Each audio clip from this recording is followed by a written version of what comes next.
Welcome, everyone. This is another edition of our online discussion forum that we are organizing in the context of our Pushing the Boundaries project that is funded by Templeton Foundation at the Department for Philosophy at the University of Vienna. The idea is to bring together people who are doing work that is relevant to our research, and we're going to have a discussion today.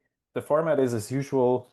After my brief introduction, Kevin will introduce today's speaker, who I'm particularly excited about, and our guest will then introduce a question or two that we could discuss. The panel will ask a few questions, and we'll open at the full hour the discussion to the whole audience.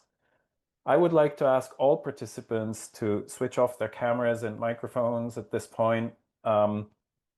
If you want to contribute questions anonymously, you can put them in the chat and we will read them out for you. If you want to participate actively, please do switch on your camera and you can ask online. We're recording this session. It's going to go up on our YouTube channel, just so that you are aware. And I think that's about all that I have to say for today. And I will pass on to Kevin, who's going to introduce today's guest. Kevin, please. Thank you so much. So today we are honored to introduce Professor Ivan Thompson. So he's one of the leading philosophers of mind, consciousness, and cognitive science. And I think he is considering himself primarily as a philosopher. And of course, he's also working with a lot of other areas and transdisciplinary work with experimental scientists as well, but philosophically trained and also trained, as I've heard, in Chinese philosophy. So it would be interesting to know if you know some old classic Chinese or Mandarin. But actually, you're a professor at the University of British Columbia and internationally recognized for work in I think particularly in phenomenology, going back to Husserl, but also in the cognitive science at the 4Es, and also, of course, in philosophy of biology. And today we're here because of the last really influential book, The Blind Spot, Why Science Cannot Ignore Human Experience, but it's just one among a lot of other books like The Embodied Mind, Waking, Dreaming, and Being, for example. So his work, in short, really bridges philosophy and science, something we also try to do. So perfect guest for today, and offering profound insights into this nature of experience, the mind, and the human condition. And this is the second part for our discussion sessions, to have it according to The Blind Spot. Of course, Adam Frank was a guest here before. So we're looking forward to this. Please join us in warmly welcome Professor Thompson. So now please start, and if you like to summarize your work or even define a question, now the floor is yours. Yeah. Thank you. Well, first of all, thank you very much for inviting me to participate. I've followed the work of your group for a while through the website that has Johannes's writings and other things, and I found it very helpful for my own thinking. So I'm looking forward to this conversation. I didn't prepare a formal presentation, and I don't know how many of you will have seen The Blind Spot or read it. So this is the book that came out last year, just about a year ago now, that I co-wrote with two physicist colleagues, Adam Frank, who is an astrophysicist, and Marcelo Gleiser, who is a theoretical physicist. And I'll just say a few things about the general thrust of the book, and then maybe raise a few things for us to possibly talk about, though I'm happy to talk about anything that comes up along the way, or any questions or issues that any of you may have already. So the basic idea of the book is to challenge and criticize a certain philosophy, primarily a metaphysics, that has become attached to modern science, modern experimental mathematical science, and became attached to it historically for good reasons and for philosophically motivated reasons, not mandatory ones, but certainly there were arguments and motivations for them. But a certain metaphysical worldview that we think actually is harmful to the project of science and has larger cultural ramifications that have to do with what some of us have called the meaning crisis of our times.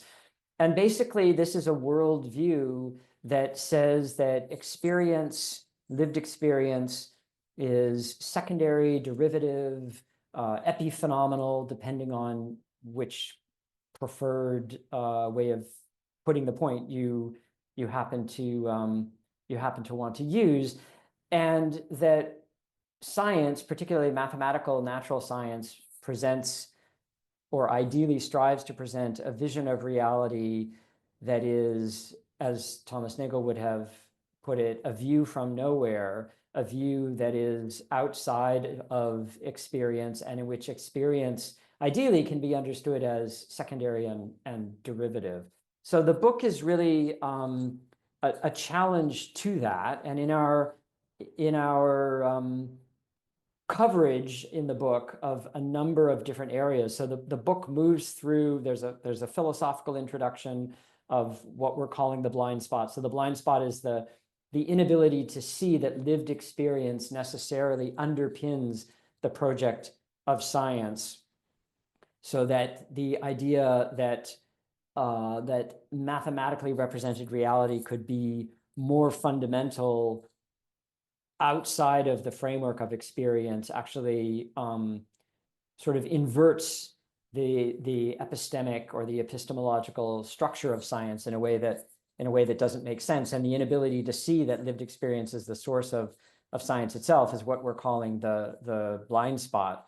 So the book has a sort of philosophical beginning with an overview of what we're calling the blind spot in terms of its philosophical constituents, I suppose, not all of which are necessarily one package. Different elements of it get emphasized in different ways in different theories, but just to run through them quickly, there's what Whitehead called the bifurcation of nature. So this we see with the rise of early modern science, the idea that on the one hand, we have nature as mathematizable properties and experience as outside of that mathematizable framework.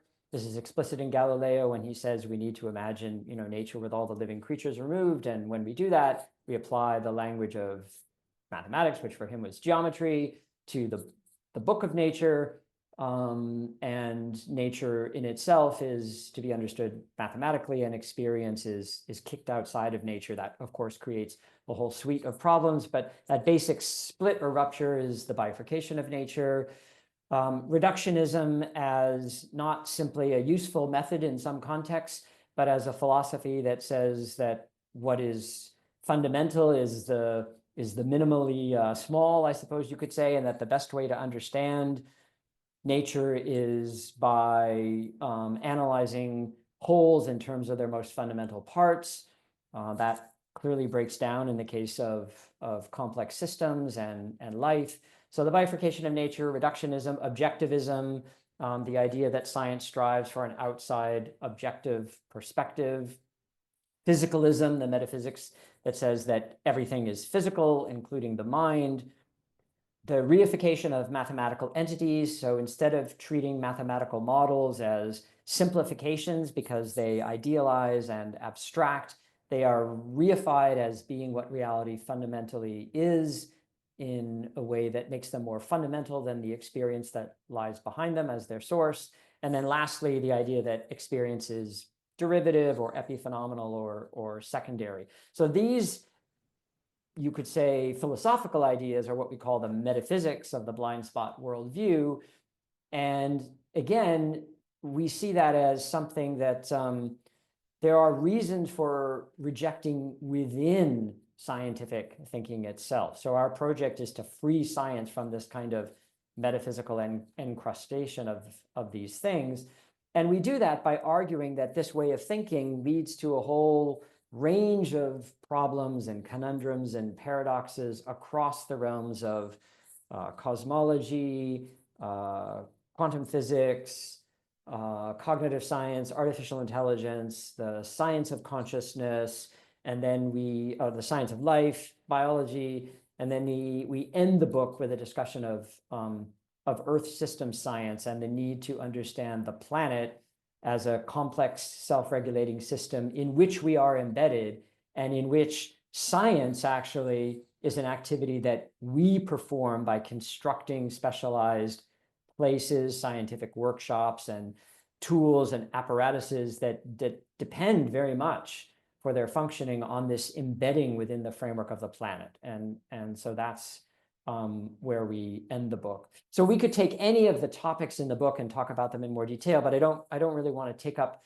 time reviewing that here. What I maybe want to just end with and then open out into a question or an issue maybe for thinking, which has to do very much with where I and my co-authors are right now, is to say that The Blind Spot, the book, is a work of critique and criticism, and we purposely did not propose an alternative viewpoint beyond arguing for the primacy of lived experience and the primacy of what Husserl called the life world, the intersubjective social cultural world in which science happens as a human epistemic practice.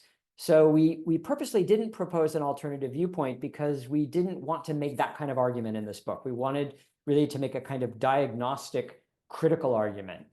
But of course, that raises the question, well, supposing you accept the critique of The Blind Spot, at least in the main, there might be, aspects, one or another aspect of it that you might want to quibble with or take issue with. But supposing you accept the critique in the main, then what would a post-blind spot vision of science and a post-blind spot vision of nature look like? How would we, what would a post-blind spot vision of the life world look like? How would we begin to move the practice of science in a post-blind spot direction? One of the reasons we didn't propose an alternative viewpoint in the book is because we felt you can't propose an alternative viewpoint just from the armchair. You actually have to do this imminently within the scientific project itself. So how would science, in whatever domain, start to take steps towards moving beyond the blind spot? And one could actually raise that question more broadly as a cultural question, because it's maybe not just a question for science, but that's primarily our focus. And I raise these issues because this is actually the planned subject of our next book. So the three of us, Adam Frank, Marcelo Gleiser, and I, we haven't done any writing yet, but we've started talking and collecting materials and taking notes for a follow-up book that would be concerned precisely with this question. And I raised the question for you here in this group too, because I've found some of the writings by Johannes particularly helpful in this regard for thinking about directions, say in the domain of biology and in complex systems, for moving our thinking and our practice beyond the blind spot. So that's what I would raise as a general question for discussion. But I'm happy to talk about anything that is of interest to any of you in this context. So I'll stop there for now. Fantastic. Thank you. And thank you so much for your not just endorsement of the book here that I'm writing, but also online that helped boost its audience. And I'm really thrilled that it's useful for someone, at least, So, of course, what you're doing, you set me up because we're not going to talk about our work here, but about your work. So I'm just going to throw this question more or less back at you. Maybe we can discuss a few aspects of how the next book that you're writing, I'm so excited about hearing about this. I didn't know that you're writing that, could take shape. And I think especially, I get this asked all the time by the more empiricist minded people that are actually interested in our work is, so how will this change anything in practice, or will this change anything in practice, or what does this change? And is it a change in empirical methodology? Is it a change in maybe the role of science, as you said, in society? What is the biggest impact, and where is there the biggest need for a change? So you're not just writing in a blind spot that the excluding our lived experience from the equation is a purely epistemological problem. It is a real world problem, right? And so what, from your point of view, would be my question, is the most urgent area of where we need action, and how would we have to change things in that area? Yeah, that's a really good question. I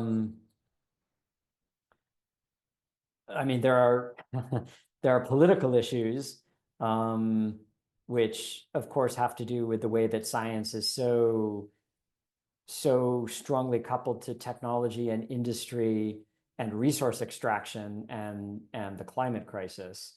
And that's kind of where we end the book, you know, with the climate crisis and Earth system science. And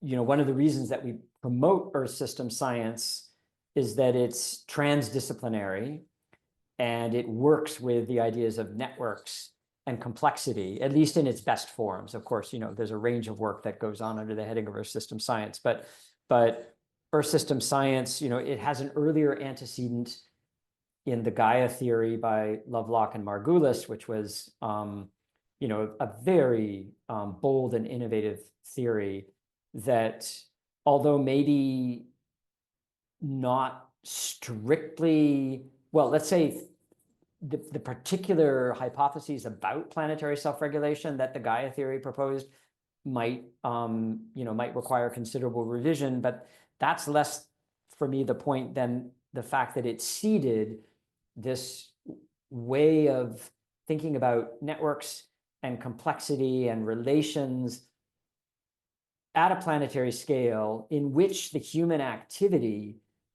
is fundamentally something that needs to be understood as part of the planetary story. So there's an inherent reflexive structure to the science in its best form. So we end there by pointing both to the, you know, the political crisis that, you know, underpins the actual crisis of the global warming. And that's, you know, so that's a political issue that requires social change and activism.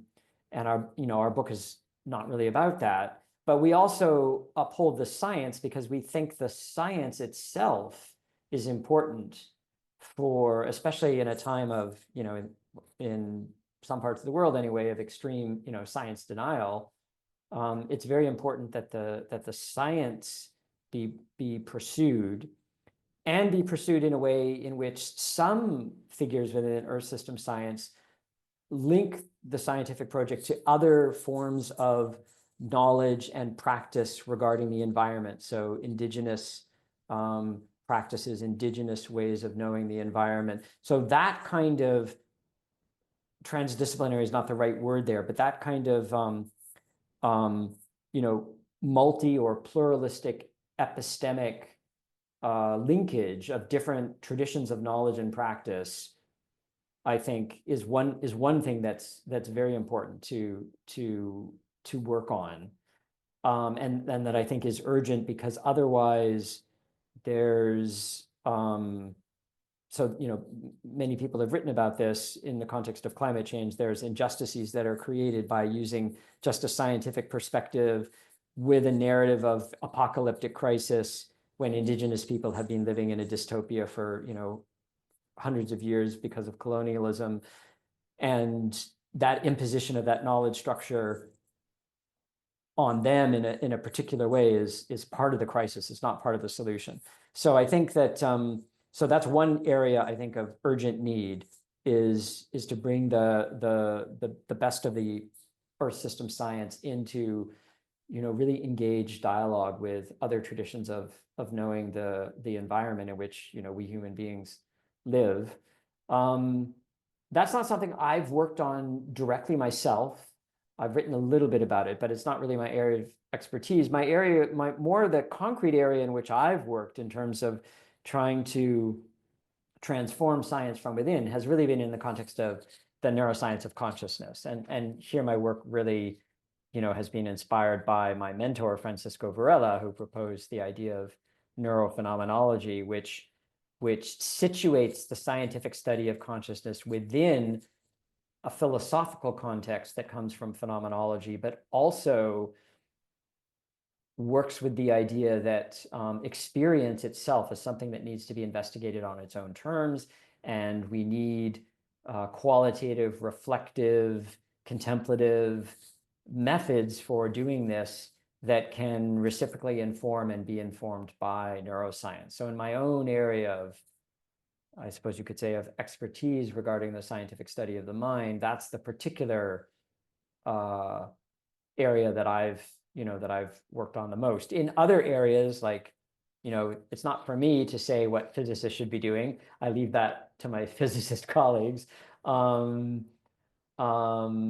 And similarly in biology. I mean, I've written a fair amount in the philosophy of biology, but I don't consider myself really to be someone who's worked in a nitty-gritty way in biology. So I wouldn't want to prescribe to biologists other than in the context of, say, the cognitive science, the biology of mind.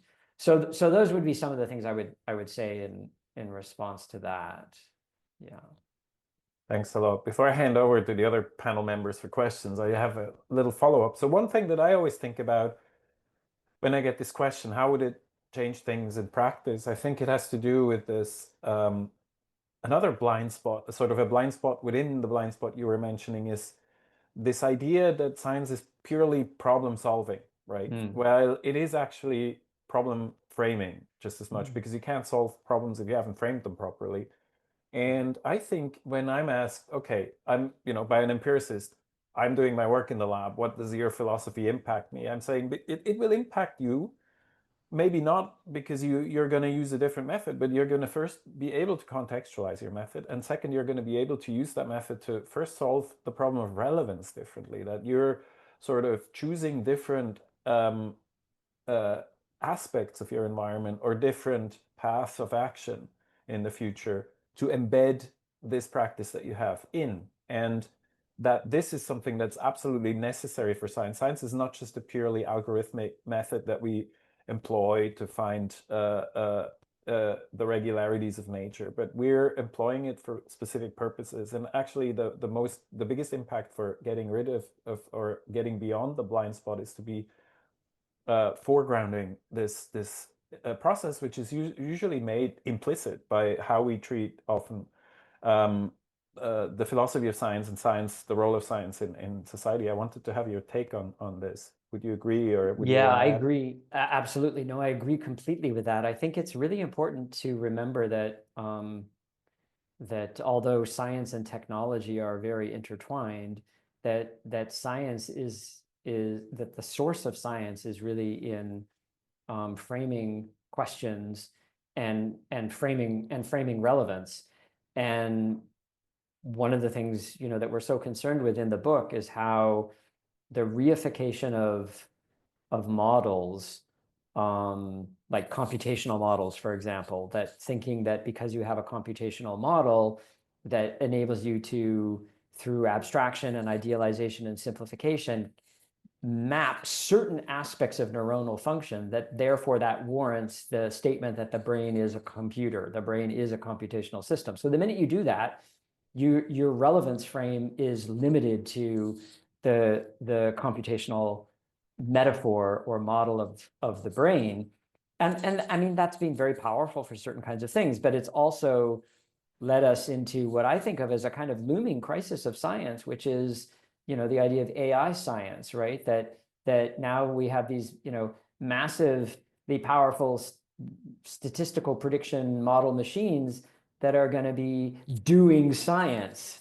And that seems to me to be a very warped relevance frame. And our critique is in a way about turning us around to understand where, the source of science is in human experience and human action. And that then is the background against which whatever emerges as a problem needs to be needs to be understood. Problems don't sort of pre-exist out there. That would be another way to put it. Problems, you have a certain relevant space, and that makes certain kinds of problems formulable as problems. And if you change your relevance frame, which science has always done historically, right? Then other, some problems just go away. They don't make sense anymore, and other problems emerge. And science fundamentally is about that. The technological instrumentation is really in the service of that, I think, fundamentally. So I mean, that's just a long way of saying I absolutely agree that it's really about the posing of problems, or even the creation of a relevance frame or a space of meaning within which certain possibilities emerge as problems. Yeah. Thanks. Wonderful. So who in the panel wants to go next? Next question. Paul. Yeah, I have a somewhat, I think, tangled question, and you started to address it partly already in your intro and then in the discussion of where it went. But you said that the part of the question for you was to some extent, to what extent the blind spot is merely addressing science, or how much this needs to be conceived and considered within a larger cultural project. And for those in the audience who don't know, and maybe you also don't know, but our project and especially much of the art project that Yogi is doing was very much also influenced by your father's writing, William Irvin Thompson. And we borrowed the term Wissenskunst, among others, and many of his ideas. And I've also really enjoyed his writings, and I'm kind of a fan of his. And your father, in some sense, did something interesting with the Lindisfarne Association and you know so much more about this. There's not so much to read about it, but there was an attempt to kind of create a community of people and come together and I think address many of these questions. I feel while he took a very different angle, that there is kind of an inquiry into blind spots running through the family. So his inquiry, I would say, was more around kind of cultural and kind of collective forms and collective consciousness forms of blind spot that we as cultures have, and that are kind of distributed among us. And your focus has been more particular onto the psychological aspects of those and the phenomenological aspects of this blind spot inquiry. So I have two kind of questions that come up from that. And the first one is, do you see a continuity in that blind spot inquiry running through your family? And the second one is, having had the lived experience of a cultural project like the Lindisfarne Association, what elements of those types of aggregations are there that are already parts of the solutions that we need, or parts of the things that we need to address when thinking about how we can come to address blind spots? Yeah, so I hope that was somewhat clear, and there's probably a lot of context in there, but yeah. Yeah, that's really interesting to hear about my father's work. That's fantastic. I hadn't known that. I hadn't realized there was that connection. I mean, there's definitely a continuity because, I grew up in the Lindisfarne Association as a kid, and it's where I met Francisco Varela and, met other people like Lynn Margulis and James Lovelock, the originators of the Gaia theory, and Gregory Bateson. And so all of those people who were, very heterodox scientists, they really affected and shaped my thinking from a very young age. So I see my own work as I mean, if I could put it this way, as in the lineage, or at least as in very much inspired, let's just say, by their work, and trying to continue it in my own way. My dad's approach, my dad was trained in literature and literary studies, and very much had this sort of sensibility of a literary critic and of a historian, a poet. So his way of analyzing ideas and thoughts and historical formations was very much through that perspective, and that's not really it's not my talent. So so I don't sort of approach things that way. I approach them really through my training as a philosopher. But my interest in philosophy goes back to just being a kid and hearing these conversations among these very philosophical, and in that respect somewhat unusual, scientists, philosophical and heterodox scientists. In terms of the ideas that were being explored then, I think some of them are still very relevant, though there was a lot of maybe cultural naivete, you might say, in retrospect. A lot of the ideas of the 1960s and 1970s in hindsight can look naive in certain ways, or politically maybe not as, they hadn't done as good a job in forming certain kinds of alliances that we would now see as as necessary. But that said, I think the emphasis on integrating ecological, relational, process-oriented perspectives at all sort of spatiotemporal scales, whether planetary or whether cellular life or whether cognitive science and epistemology. I mean, that was the constant running theme through those discussions. And I think that has only been strengthened by work in the intervening years, and is still very much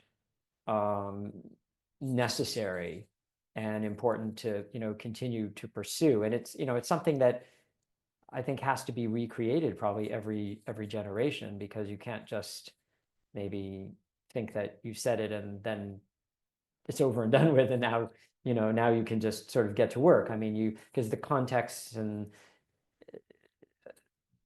the generations undergo change, and it needs to be sort of revitalized in each generation. But I think those ideas of in the 1970s, we would have talked a bit about it in terms of like decentralized economies of scale with smaller cities with built-in ecological self-sustaining infrastructure. Those things I think are as relevant and important today as they were then. So I see those kinds of things as enduring and as still very important. Just this is more of a passionate note from myself, but I find it so interesting because there is this experience that I often have when I read some thinkers from precisely that era that you're now describing, so 1970s, and you read the stuff and you read their analysis and you think, oh my God, this is so spot on. You can literally just copy and paste it and use it for nowadays. And like even the terminology is often not far off. And so this is, I think, I'd be curious as to how you see that, but this is what kind of makes this whole question that you're asking with the blind spot ultimately so really tricky, because I think we have kind of the ideas and we have the intellectual infrastructure, so much of that already in place, but understanding why we're unable, collectively speaking, unable to implement that, having the ideas is, I think, I think one of the things that needs to be diagnosed the most, and one of the most pressing questions there, because what I often feel like is that these ideas have been there and are there, and as you said, need to be then rehashed and re-articulated in every generation. But I just find it extremely interesting, especially reading that time with this really planetary consciousness, as your father called it, emerging, seeing how much of our conversation is already present there and how little still has changed. Yeah, I mean, I feel the same way. I feel like there were a lot of really very prescient ideas and concepts, and they're as relevant now as they were then. And as for things not having changed, I mean, I often have the same thought, and then I wonder, I mean, in one sense, it's obviously true. And then in another sense, I ask myself, well, how much do I not know about different kinds of underground, as it were, networks and conversations and things? Like, I didn't even know that Lindisfarne, my dad's work, was known to your group, for example. So, of course, with the rise of neoliberalism and the 1980s and 1990s and the so-called triumph of capitalism over socialism, and the perception that there's this kind of abundant wealth in the form of resource extraction. That was, of course, already heavily criticized in the 1970s and 1980s by certain groups, but it wasn't the voice that carried the day. And you can be cynical about that, or you can recognize it as maybe what's most likely, given the way human beings fundamentally are in their psychology and their political structures right now. And then sometimes I think, so I'm just kind of free associating here, but then sometimes I think, imagine you were living in the Middle Ages in a feudal society. A capitalist world would have been really unimaginable. And so, we're living in this sort of late capitalist, in Marx's strict sense, of capitalism trying to endlessly perpetuate itself while undermining itself. So we're living in this sort of late capitalist world, and it's very hard to imagine anything else. There's the sort of doomsday scenarios and that imagination, and then there's the possibility, it's an open question now, of a kind of transformation that will lead to a different formation that really is not imaginable for those of us who are in the world as it is now. And how will things look in 500 years? Very hard to say.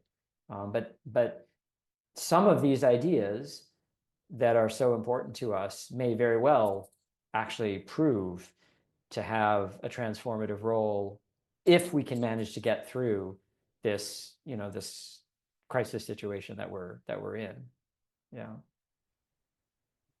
Thank you so much. I'll pass on to Kevin or Andrea. First, we need to move beyond viewing the world as a machine, an exploitable resource. I think that's the absolutely underpinning of not just our science right now, but the whole society. Yeah. Andrea, Kevin.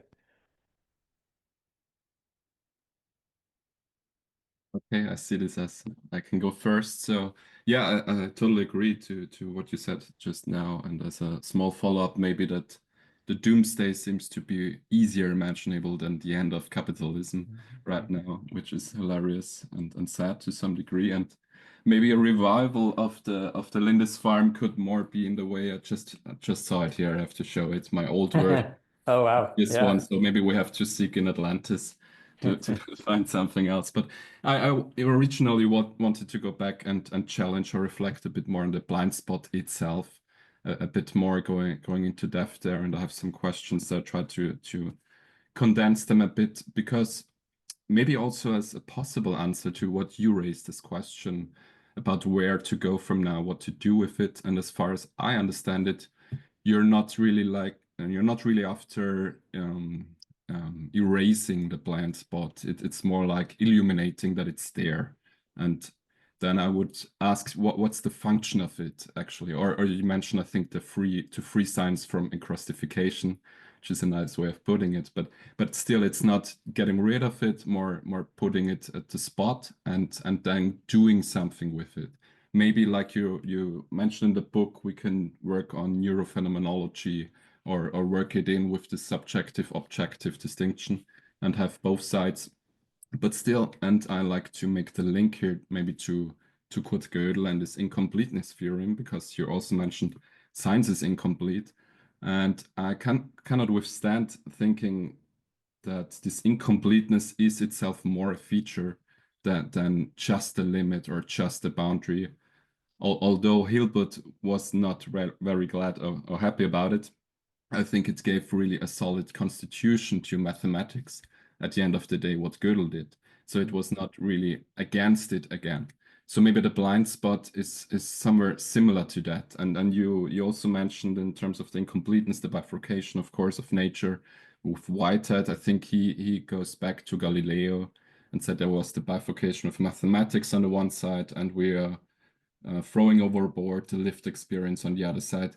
But then I always wonder how to do something like math without you being already embedded and inactive in the process, a bit echoing Lakoff's work to that with the co-evolution and the co-cognitive evolution of how we do mathematics, but also maybe for science in general, for philosophy, and like in math with what Gödel did in this sense. So I would like to hear your thoughts on this one, and maybe then also going a bit further to see if you mentioned AI as well, to see if the blind spot or AI is some sort of machinery that misses a blind spot. So also in this context of using it as a feature, understanding it as something where the subjective objective distinguishment breaks down, so we maybe can use a term like the transjective because we are already embedded and inactive,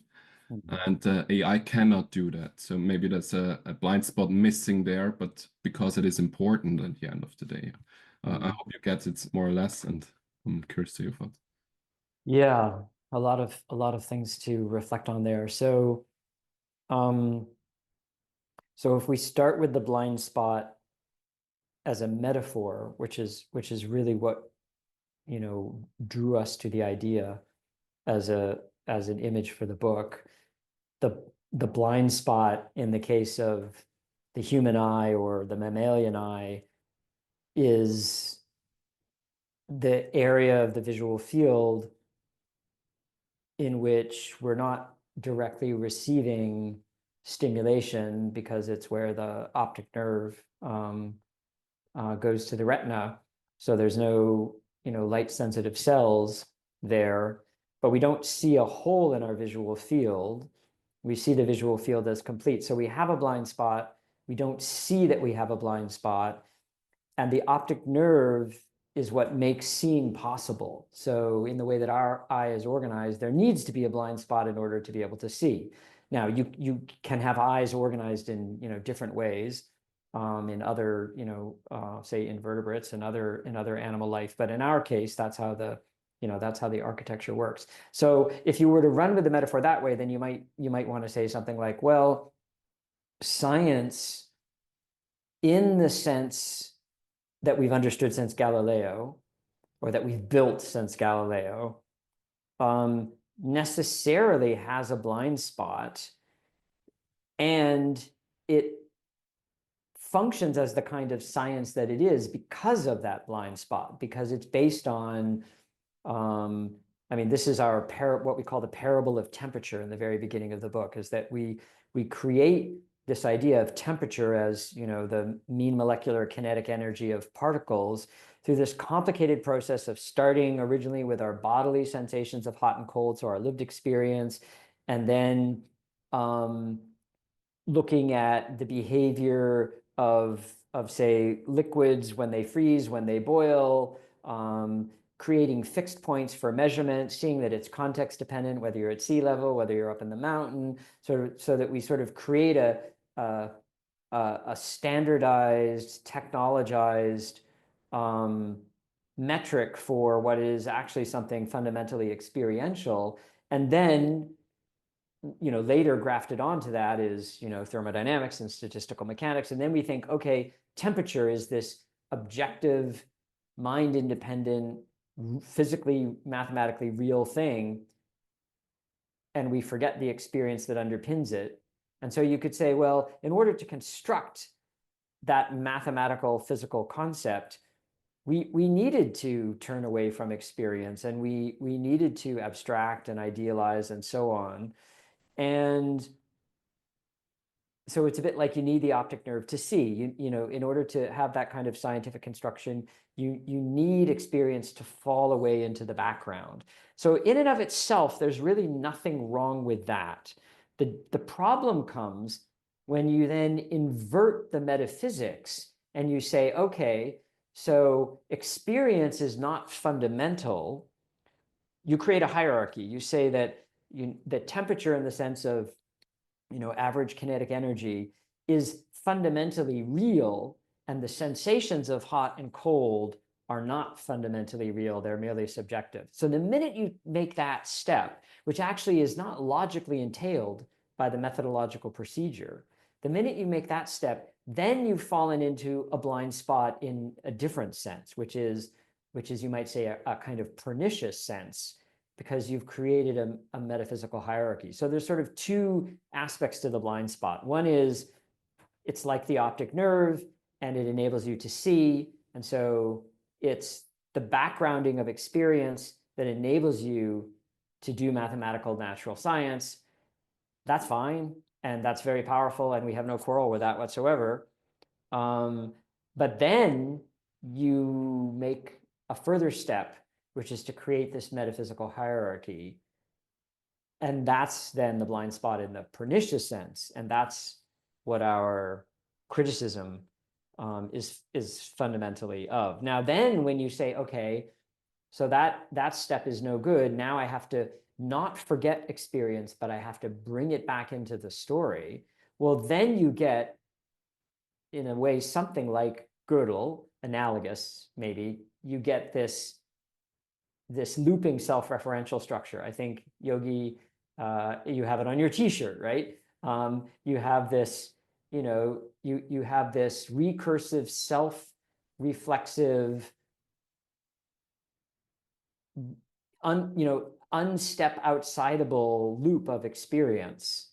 And the question for science now, so I mean, Gödel, of course, is one way of uncovering this in mathematics. The question for science now is, all right, if we think of science that way, as having this, you know, always present reflexive experiential structure, then how do we go forward, and how do we change our thinking and our practice? And then we might still have the blind spot in the non-pernicious sense, depending on what we're doing. You know, we're going to construct, you know, models that abstract away from experience. That's fine. But we wouldn't situate it within this epistemology and metaphysics of the blind spot in the pernicious sense, because we would, in a way, it's, if I might use a word that's become somewhat trite, it's a kind of mindfulness. We're mindfully aware. We don't forget. We don't lose track of the ineliminable necessary presence of experience. And that would then be a way of being mindful rather than being forgetful, or to change the metaphor from blind to forgetful. I'd have a really quick follow-up to that, because it seems to me like this equation that I'm wearing on my shirt is forbidden if you don't consider the dynamics. The paradox only gets resolved when you look at the dynamics. So we need a fundamental, it seems to imply, post-blind spot science seems to imply a view of science that is fundamentally as a sort of an adaptive process, rather than a sort of creating a collection of facts. Is that correct? Yeah, I think dynamics, time, temporality. So one way that, you know, people, actually Francisco Varela worked on this a lot at one point in his work, of trying to understand, you know, self-reference in terms of many valued logics with time as a value. So you have time, and, you know, time is another thing we talk about in the blind spot a lot, because time brings you back to experience, because, you know, time in physics is, again, something that is a kind of abstraction, idealization of, you know, say, an ordered series of instants that, in many cases, the arrow could go either way, is reversible. But none of that really is intelligible or makes sense when you don't connect it back to time in the sense of the lived time of the observer, the privilege of the now, which is never fixed but always there. You have what Husserl calls the standing streaming structure, the standing structure of the now. You never step outside that, but it's always, changing in terms of what you're experiencing in the now. So that's like the source again behind the physics of time. So I think time dynamics, and this raises interesting questions for science and for philosophy, that writers like Whitehead and Lee Smolin, grapple with questions about, do the laws of nature change? What we call the laws of nature, we think of them as fixed, since the Big Bang. But in some ways of thinking about process and about evolution and cosmology, the laws of nature themselves are dynamic and changing. So yeah, I think that perspective is that the temporal, the dynamical is absolutely bound up in all the things we're talking about in the way that you said, yeah. But to some degree, they are also derived. Someone could prove or show. So when you mention mindfulness, would you say there is a metaphysical hierarchical difference between mindfulness and non-mindfulness, or what is the blind spot status in a metaphysical sense then? So to me, it leaks through at times that being mindful is simply metaphysical better or higher than being non-mindful. To use this separation or this distinction is maybe also what you're trying to resolve there when you say there is a metaphysics at work. Yeah, I mean, when I was using mindfulness there, I meant I meant it in a sort of classical sense, classical Buddhist sense of not forgetting. So let me back up a step. So like mindfulness in the sort of root Buddhist sense has to do with memory and holding something before you, keeping your mind present with something rather than losing track of it. So, if it's a mindfulness of breathing exercise, you're mindfully present to the breath, and then your mind wanders and you lose track of it, and then you return to the breath. So the idea of mindfulness I was invoking with regard to the blind spot, mixing metaphors a bit maybe, is the keeping present to the necessary presence of experience itself, rather than losing track of that and forgetting it. So when we step back from experience to bracket it, you might say, in the service of constructing a mathematical model, that's fine. The problem is forgetting the experience that is the source, always there behind it. So that kind of forgetting would be a kind of unmindfulness, whereas the remembering of that would be, you could say, it's almost a kind of vigilance, a kind of keeping track of. Another expression that comes to mind, so this is one that Umberto Maturana really liked. His way of putting this was to say everything said is said by an observer. That was his sort of slogan for this. And what he meant by that is any statement, and he was talking about statements fundamentally in the biology of cognition, or statements about cognition. Any statement is a statement made in a language by an observer from a particular epistemic situation. And ordinarily when we do science, we just don't think about that because we're preoccupied in what we're doing. We're recording activity from a neuron or we're whatever it is that we're doing. And so, Maturana's everything said is said by an observer is like a kind of reminder that when we're seeking to understand knowledge itself, cognition itself, we need to remember that we are knowers. We're caught up in this recursive circular project of trying to characterize knowledge and understand it. And we're saying the things that we're saying because of the kind of observers that we are, with the language that we have and the cognitive capacities that we have.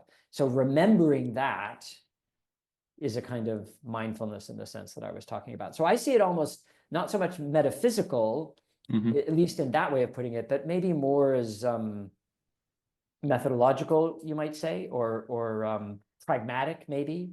Or pragmatic in the sense of it's kind of practice, an epistemic practice. Yeah, I think that is necessary as well, because if you once start to also analyze your subjective experiences, could also argue that then it happens the same thing again, right? Right. You're not really grabbing the blind spot, you're just shifting it over, and now you're thinking you're having it like the butterfly, and then it's gone again, and you make science out of it, what is simply not science, right? Right. Sure. But I have to leave over to Andrea.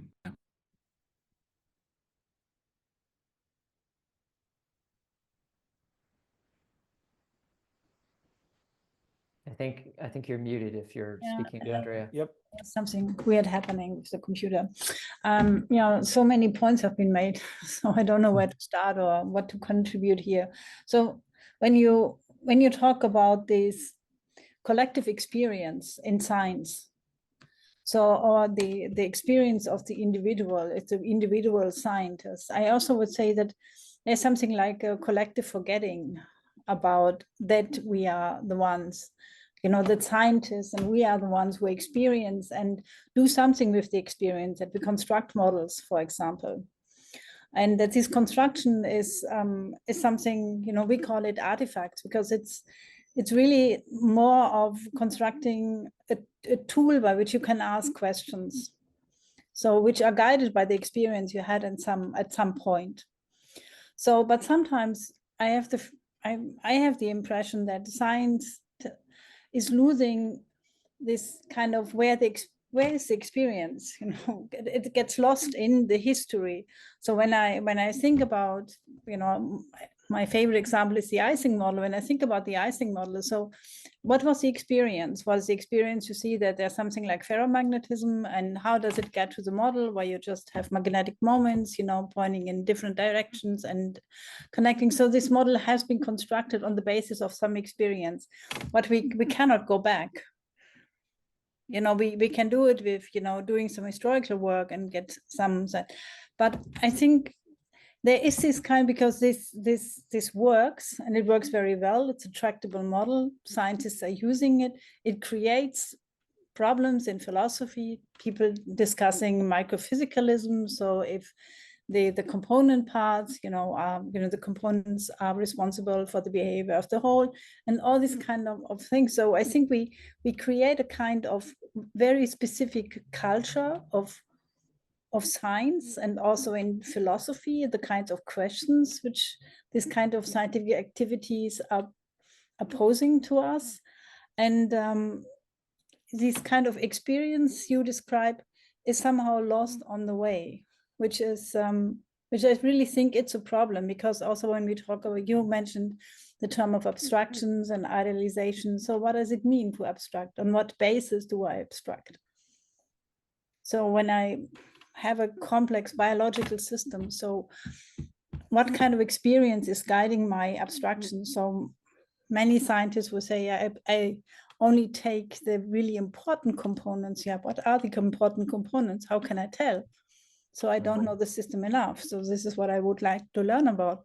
So I think there is this kind of, so my feeling is there is this a kind of, you know, it's a culture in science of how to do science, and how to tell the stories of how doing science, which brings us to the problem that we forget that these are all human beings with their own experiences who are contributing to science, and which leave their marks in science. And it's not just, you know, this metaphysical entity, and we just discover laws and the fundamentals of physics or biology. Yeah, I absolutely agree. I think that that science is a kind of action or a kind of doing, and it happens collectively. it has to be collective. It's impossible for it not to be. And it, although of course it has to originate in an experience, it doesn't leave experience unchanged. It transforms experience. So as you say, there's certain kinds of experiences it would be very difficult to go back to. We might be able to, as historians, reconstruct them, but we ourselves are not really capable of living that. No. And I think that, our argument in the book is not really, it doesn't really do justice to that. I mean, it mentions it, but it doesn't really do justice to the historical, cultural, transformational role that science plays in creating and changing experience. I think that's really important, but we don't teach science that way. See, this is, so, one of the things that I think is important here is that when we teach science, starting in elementary school, we teach it for the most part. I mean, there are exceptions with, gifted or unusual science teachers who come at it in a different way. But for the most part, we treat it in terms of, facts, techniques, technologies, as if this is just there in a sort of pre-given way to be assimilated and absorbed. And we don't teach the history of science when we teach science. I mean, you might have a mention of, Darwin was responsible for the theory of evolution by natural selection, but that's about all that you would ever learn. You don't really learn the historical formation of an idea. So I think, there would be other ways of teaching science that, some small minorities of people have worked on teaching science in a different way that's more directly related to experience and to contemplation and observation. And I think that, might be ultimately necessary for having future generations of scientists who would be sensitive to the kinds of things that we're talking about. I mean, for good reason, most aren't, because, except maybe implicitly through their just maybe love of doing it, but most aren't explicitly because they're not really given a way to connect to science in that way in terms of how it's taught. I'm not a scientist, so I'm hesitant to say too much about what it's like to be a scientist, but I have spent a lot of time with different scientists, and I was fortunate to learn, in the case of Francisco Varela, with a scientist who really had a very philosophical, historical sensibility, but also a very practical one in terms of just the things he did in the lab, either with his mathematical modeling or his animal experimentation or his, cellular recordings.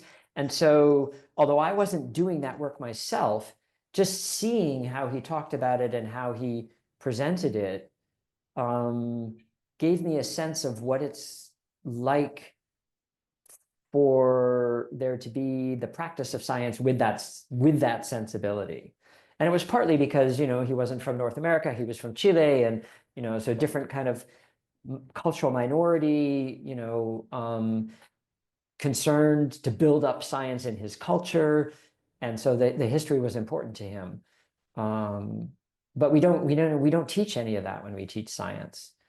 Even though there's like recognizably different national styles of science. Like if you go to a science lecture in France, there's a style of giving a science lecture. You go to a science lecture in, the United States, it's a very different style of giving a science lecture. You go to a science lecture in Germany, another style again. So these things are like there to be seen, but, we consider it all not really part of the activity, the human activity of science. We think of it as sort of, oh, maybe a sociologist would study that. But I don't need to care about that. So anyway, I'm sort of associating freely with a lot of the things you said, but I think it comes back to this, it's a historically, culturally situated collective activity that changes experience. Yeah. Okay, I think it's time now to open the floor, right? All right, Andrea, if you're satisfied with I'm fine. Evan's answer, then If you're not, that's fine. we're No, opening no. the floor to the audience. And we have James, who has raised his hand, and we also have 2 people in the chat who have posted questions. James. Hello. Hi, James. Yes, Great. Thank you for your comments. I appreciated reading The Blind Spot. I think I last spoke to you about 5 years ago about I similar remember. topics. Yeah, I remember. Yeah. So my question is about what might be involved in a metaphysics beyond the blind spot. To that end, the question that I have is, it seems that any metaphysics is going to have to reify something, and so far you've identified process and the unstep outsidable strange loop or torsion or co-emergence, and I'm wondering if you can articulate how a metaphysics might be built off of that or could use those things going forward, and if Husserl's transcendental phenomenology or Whitehead's process philosophy provides a way of doing metaphysics decently beyond the blind spot. Right. Well, I find, Husserl, Whitehead, I mean, I guess the way I would put it, I don't think of myself as a philosopher as kind of like a metaphysician in the sort of like pure sense of someone who sort of sits down and says, I'm gonna work on metaphysics as such. I mean, my work broaches on all sorts of metaphysical things, but I don't sort of pursue metaphysics in and of itself. It's just because that's not so much the style of how I've worked. But in terms of thinkers who inspire me, who are very metaphysical and who I look to for, who I return to again and again, they are thinkers like, Husserl, Bergson, Whitehead. So they're sort of heroes in the blind spot. The tradition of process philosophy in general, I would say, not just Whitehead, there are other important thinkers, Nicholas Rescher, for example. So I look to those kinds of ideas, ways of thinking that are constantly returning to experience and that are also constructing concepts that are, you could say, explicative of experience and of the relationship between, experience and the world. And, these thinkers do that in different ways. So I would say that it's, in terms of the point about reification, it's always a possibility that any concept can be deployed in a reificatory way. But I wouldn't say that it's inherent to concepts that they be reificatory. I think that very much depends on how they're being articulated and how they're being used. But it's an ever-present danger, you might say. Yeah. I'm not sure if that really answers quite what you were asking, but that's how I would come at that. Thanks, James. Let's jump quickly to the chat. I just want to pick out, and I know it's not in chronological order, but Linda had some interesting points, and she's worried about how this philosophy, or this is a question we should ask ourselves, right? Why? I mean, also, activism has been around, so why isn't it catching on more? And Linda, you want to do that yourself, or should I read the points that you put in the chat? So basically, Linda is saying one of them is this removal of the blind spot, or actually paying attention to it, may be too touchy-feely to many of the people who sort of escape into science, to have this sort of cold hard rationality there. And the other is that science as a sort of an institution, and I'm paraphrasing the points, are set up to resist paradigm shifts just simply because the senior researchers in the system are not interested, and they're working well within the existing paradigm as in sort of the business as usual of just producing output. Do you have anything to comment on those 2 points? I'm not sure I have anything very useful. I mean, I agree, you know, there's normal science, as Kuhn called it, where people, you know, are problem solving and often not interested in hearing about, you know, anomalies or new ideas. And the university structure of science, you know, reinforces that with the need for getting a job and getting funding and promotion and tenure and all those things. It's, you know, that's the institutional matrix within which science as we know it now works, though it doesn't strike me that that's metaphysically necessary that science be that way. I mean, again, you know, somebody like James Lovelock, a complete outlier, but very unusual in pursuing science in an older tradition of a kind of independent, you know, scientist, not in the context of a university. So it can be done. I mean, the touchy-feely thing, sure, but I think that that's, again, I think that comes from the way that we divide things up in education, and we you know, we have, I mean, if you look at the university structure, the idea that, you know, there should be a faculty of science versus a faculty of arts versus, you know, a faculty of medicine. I mean, this is 19th century. And this is just not adequate to how knowledge actually works in our, you know, in our time.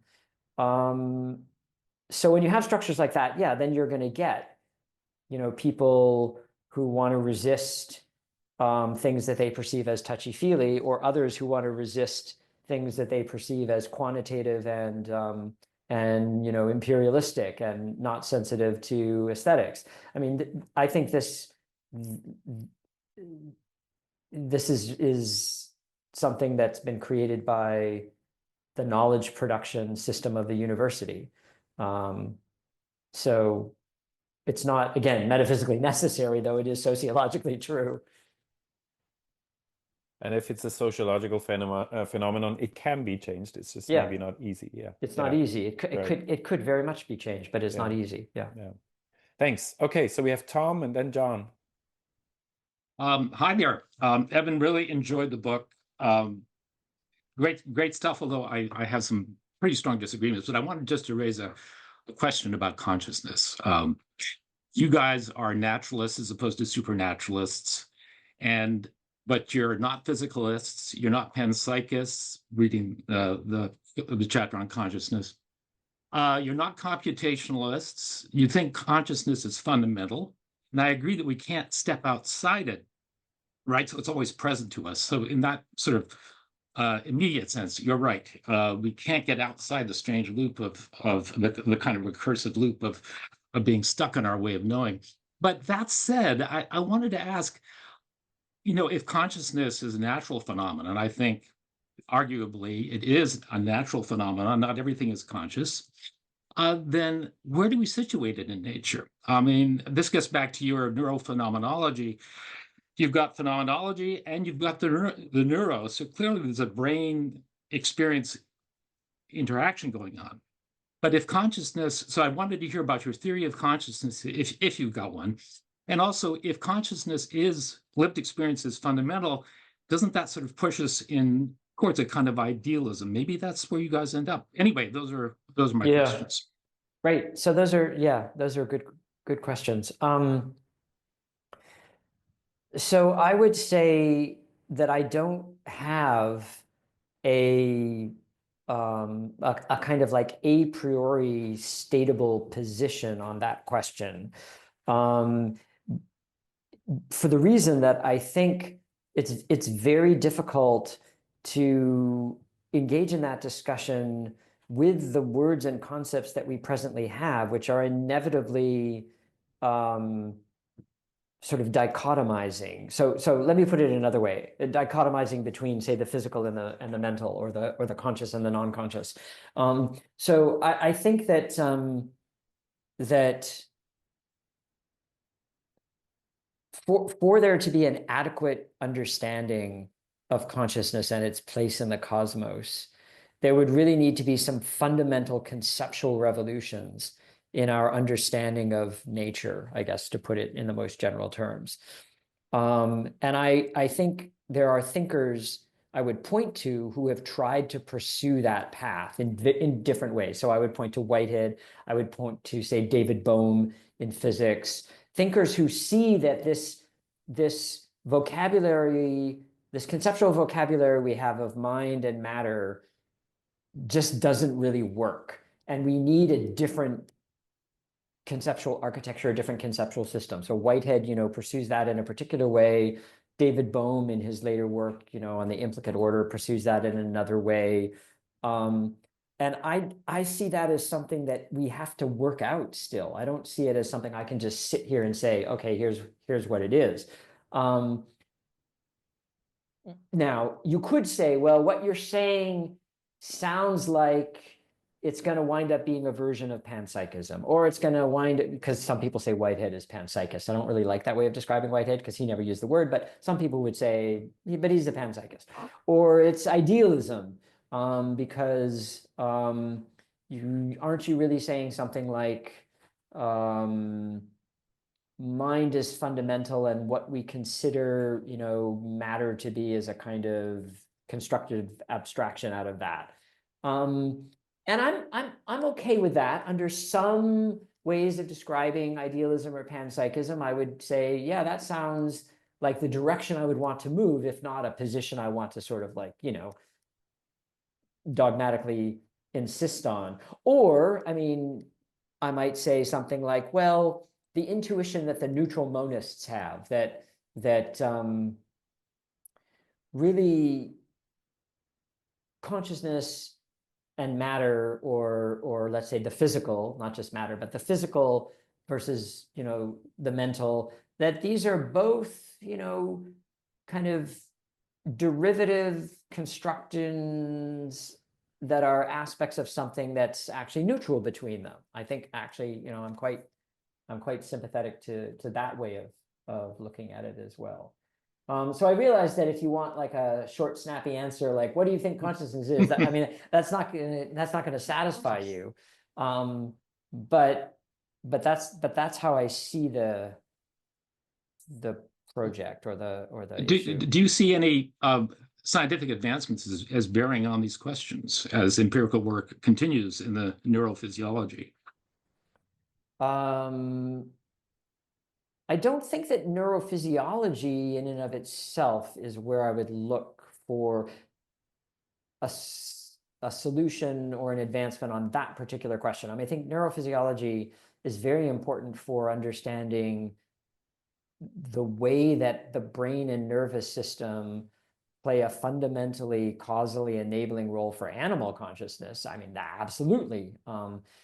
But the relationship between consciousness and life, in a sense that is not just animal life, I think is very much an open question. I've written on the merits, if you will, of biopsychism as an approach that consciousness and life are coeval, and in a way where that would be consistent with panpsychism for some more fundamental sense of consciousness. So, I don't think neurophysiology is really the place to look for an answer to that question. But in terms of understanding, human consciousness, animal consciousness, well, neurophysiology is absolutely important. Yeah. So my takeaway is for you, it's still a very much open question, the nature of consciousness and how it fits into the natural world.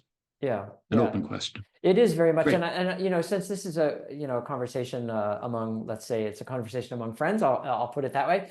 I am not unpersuaded, though I wouldn't necessarily say I'm fully persuaded either. I'm not unpersuaded by ideas that we see in thinkers like Bergson, C.D. Broad, Aldous Huxley, William James, which is this. They called it the filter theory, or filter is not a good word because it's kind of crude for what they're trying to say. But the idea that the brain doesn't generate consciousness, but it, let's say, refracts it, and that it's a particular way of condensing something that's just much more widespread and fundamental. William James in that article on immortality, has this. I think it's still like one of the best things written about consciousness, actually, is he says, well, on one way of looking at it, consciousness is produced by the brain, but that really leads to this fundamental problem that today we call the hard problem and we think is like a new problem, but like James knew about it. Then he says, but all the evidence is consistent with this other way of looking at it, which is that, it's a more widespread basic phenomenon that the brain kind of refracts in a particular way.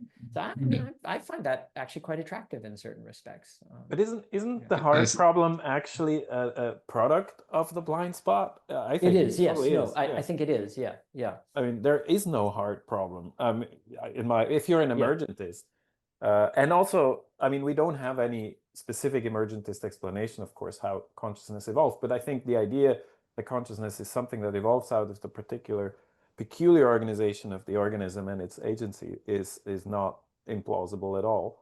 And then you don't need any panpsychism, which is basically just telling you not to ask the question, what is consciousness and where did it come from, in my opinion. Yeah, I think there's still a difficult question about how biological autonomy, organization, and agency are related to sentience. I don't think that it's not worked out to my satisfaction that in just explaining autonomy, agency, constraint closure, organization, that you thereby explained the emergence of sentience. I think in terms of the subjective, I mean, the heart problem, nobody has worked out the heart problem, but I suspect very, very firmly that this has something to do with the kind of philosophical questions that you guys raise in the book. Yeah, so that one I agree way or with. another. I mean, there's anybody who claims that we have a super clear explanation of what consciousness is and where it came from is very suspicious, at this point, I think. Thanks, Tom. We have one more question by John. We want to be mindful of Evan's time, but John Sykes, please. Sure, yes, thank you. I can't turn my video on, so I think voice is okay. I wrote an article with Tom Frozer on Varela's neurophenomenology, which you are complimentary towards, so thanks for that. I'm working on another with a theoretical physicist between Nishida, Heisenberg, Heidegger, and Yukawa. So there was neuroscience and phenomenology, and also physics and phenomenology, and of course also pertinent to your book. I wonder if the optimal way in which these should be combined. Also thinking of the idea of Heidegger's fundamental ontology, because Heidegger was not particularly interdisciplinary. It was kind of philosophy takes all, or phenomenology takes all. We find that gives us our fundamental ontology. There are some ways, at least according to my collaborator, in which the physics of Heisenberg and others is actually somewhat similar to that of Heidegger. And that was Varela's and also Victoria Galese's idea, perhaps, that phenomenology and neuroscience can tap, because the brain determines experience to a large extent. Tapping into one is informative to the other. We may not necessarily want to introduce physics in this, but of course you and collaborators and many do. So I guess I'm trying to ask if you believe there's anything like a fundamental ontology as Heidegger would have it, or what the optimal ingredients of neurophysiology, which we might say biology, phenomenology, or we might say philosophy, and physics have to play, if we should be disaggregating them and understanding them on their own terms, or will a future kind of will an optimal theory of consciousness also have to have physics? Will an optimal theory of physics have to have something of consciousness? These are obviously quite broad and complicated questions and can't have any kind of singular answer, but I wondered what your current, most up-to-date way of thinking on these general matters were. Thank you. Yeah, that's a big question. Yes, of course. These questions always come 3 minutes before we were supposed to stop. So, we're mindful of your time, Evan, but take the time you want for the answer. Okay. So I would say that there certainly is a question about consciousness that arises in physics, and maybe in a number of different ways. One is just that whatever the physical understanding of nature is, it has to be such as to allow for the presence of consciousness, which it currently, for the most part, doesn't do.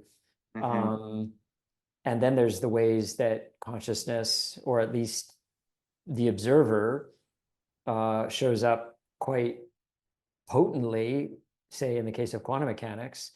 So all of the debates about the interpretation of quantum mechanics revolve around, among other things, the status of the scientist as an active observer, and whether you try to remove that or whether you foreground it and then try to make it central to your understanding of what quantum mechanics is or how quantum mechanics works. So consciousness is a question for physics. It's a question for biology. I would say, with regard to ontology, in Heidegger's sense, I mean, that's a kind of different form of reflection than science. I mean, because it's really concerned with not what things are, but how they are, their being, and the meanings that they have. And that makes it, in a sense, the kind of question that science doesn't directly answer, but that philosophy is concerned with. So I'm very much of the view that there are particular kinds of questions and practices that are distinctly philosophical that are not replaceable by science. So in that sense, I'm not a reductive naturalizer with regard to philosophy. So I see Heidegger as pursuing, that's not to say that I agree with necessarily how Heidegger goes about everything, but I see Heidegger as, as committed to that. And I would agree with Heidegger in that respect, as well as the other thinkers that you mentioned, Nishida and the others would be of the same view on that matter. Yeah, okay, great. Mindful of your time, I'll leave it there. Thank you very much. Thanks. All right, thanks everyone. I know there are more questions, but we unfortunately have to wrap up here.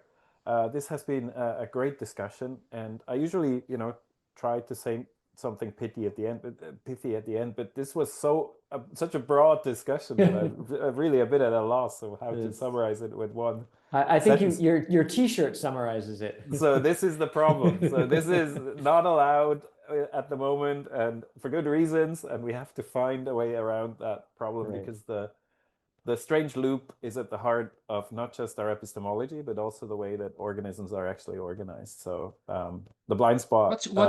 What's your book, Yogi, coming up? You said you're writing a book. Yeah, it's called Beyond the Age of Machines. You find it on the project website, which is called expandingpossibilities.org. But thank you. Thanks for asking. But okay, have a great talk. Thank you so much. Evan, thanks a lot. And everybody else, excellent questions. And we'll advertise who's next. We actually don't have anyone lined up at the moment, but the discussions will continue. Thanks, everybody, for participating. Yeah, thanks. Thanks, everybody. Thank you. Great to talk to you all. Bye.